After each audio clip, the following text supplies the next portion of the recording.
கேப்ப மாவில் அப்போ கேப்ப மாவு கலக்கி வச்சுக்கிறேன். தேங்காய் பால், கொஞ்சம் புளிப்பு, கொஞ்சம் காரம், தயிர் ஊற்றினேன்.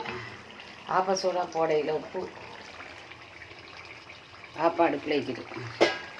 இன்றைக்கி கொஞ்சம் சீப்பனை சுட்டு பார்த்தேன். அன்றைக்கி பொரிஞ்சாக்கில் தானே காட்டினேன், இப்போ பொரிக்கிறத காட்டுறேன் ஆரம்பத்தை. அன்றைக்கி பொரிஞ்ச மாதிரி தானே பார்த்துட்டியோ. சொன்னாலும் கொஞ்சம் நின்று வேக விடுறதுக்கு நீங்கள் கொஞ்சம் சிம் தீயில போடுங்கன்றாலும், அதனால் சிம் தீயில போட்டிக்கிறேன். மறுபடி எல்லாருமே ஸ்திரியாக தான் வைக்கிறாளுமா, அதனால் சிம் தீயில அன்றைக்கி போய் தான் 7 வெந்திக்குது. 7 தான் இந்த சட்டி கொள்ளும். சிம் தீயில போட்டால் உங்களுக்கு மாவு உள்ளுக்குள்ளே வேவுண்டாலும், அதனால் போட்டிக்கிறேன். பாருங்கள், அப்போ பொரிஞ்ச மாதிரி 2வது காட்டுறேன். சிம் தீயிலேருந்து பொரிஞ்சிக்கிட்டிக்கிறேன். அஸ்ஸலாமு அலைக்கும். இன்றைக்கி நான் சீனிக்கிழங்குக்கு மீன் 2 கடைசி மீனை தொட்டு திங்கலை. மீனை அப்படியே எடுத்து வச்சுட்டேன். சில மீன் இதையும் அப்படியே எடுத்து வச்சுட்டேன். இதுக்கு கீரை ஒரு இடத்துலேருந்து உருவி வந்துட்டு, சிவப்பு கீரை, பீட்ரூட் கீரை சீப்பில் நடு அடுப்பில் போட்டிக்கிறேன். அதுக்கு நம்ம காய்கறியை போல் மசாலா, உப்பு, வெங்காயம், நாட்டு வெங்காயம் எல்லாம் போட்டு தாளித்து ஊற்ற போகிறேன்.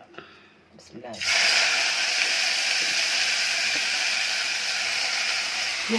கீரைக்காரி எனக்கு அரிஞ்சே கொண்டு வந்துட்டேன். அதுக்காக வசஞ்சு ஆக்குறேன். இல்லாட்டா எனக்கு எரிச்சலாக வைக்கும். என்னாண்டாக்குண்டு ரொம்ப பெறாண்டப்படுவேன்.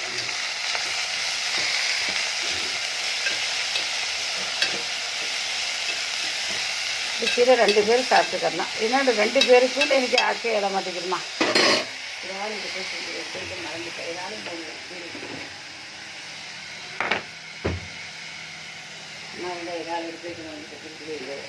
இறால் போடையில் போடணும். இன்ஷா அல்லாஹ்.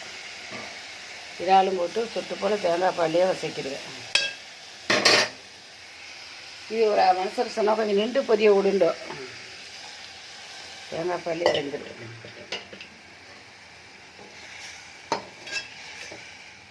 மசாலா தூள், நாட்டு வெங்காயம், கீரை கருவேப்பிலை போட மாட்டேனே. 1 2 இறால் போட்டால் ரொம்ப தித்திப்பாக டேஸ்ட்டாக. சுட்டு போல் நெய் ஊற்றினேன். ஜெம்பரான் நெய்யும் வெஜிடபிள் ஆயிலும் ஊற்றிக்கிறேன். பாருங்கள் எப்படின்னு பார்த்து லைக் பண்ணுங்கள், ஷேர் பண்ணுங்கள். சீப்பனே பொரியுது. மீன் வைக்கிறேன். மீன் சோறு வச்சுக்கிறேன். போதும் அல்ஹம்துலில்லாஹ். இன்றைக்கி நான் சோறு ஆக்காதேக்கு சோறு எனக்கு வந்துட்டு, வெளியிலேருந்து ஒரு இடத்துலேருந்து சோறு வந்துட்டு.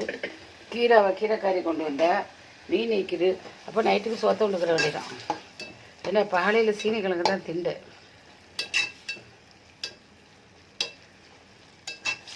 அல்ஹம்துலில்லாஹ். அல்லாஹ் தாலா அந்த ரிசுக்கை நம்மளுக்கு தரட்டும். குருவா அரிஞ்சு தொங்குரு வாசலில். என்னதுன்னு பார்த்தா சிவப்பு கிழங்கு. நான் எப்போ மாவட்ட சொல்லுவார், சிவப்பு கிழங்கு இன்னைக்கு நீ அரிஞ்சே கொண்டு வந்துரும்பேன். அதனால் நான் அரிஞ்சே கொண்டு வந்துக்கிறேன். அதெல்லாம் பெரிய உதவி தான், ஒருத்தருக்கு உதவி செய்கிறது.